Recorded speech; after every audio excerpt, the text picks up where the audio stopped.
Samantala, sumuko ang dating combat supporter ng Communist Terrorist Group. Kasabay nito ay isinuko din ang kanyang baril sa pamahalaan ng Kalinga. Police Staff Sergeant Joredic Tasing, ibalita mo.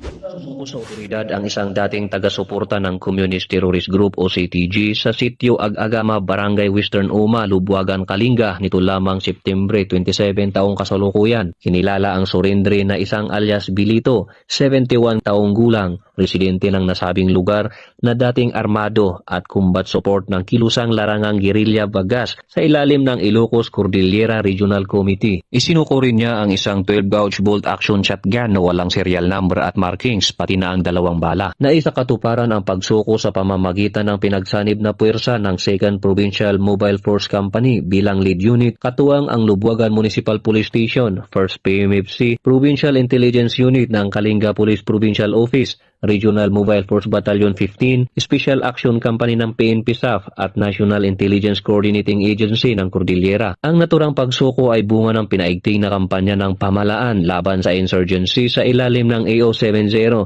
at NTF-LCAC na layong magtaguyod ng kapayapaan at kaunlaran sa mga komunidad. Mula dito sa rehiyon ng Cordillera, ako ang inyong PNN correspondent, Police Staff Sergeant Joredic Tasing, alagad ng batas, tagataguyod ng Balitang Pulis.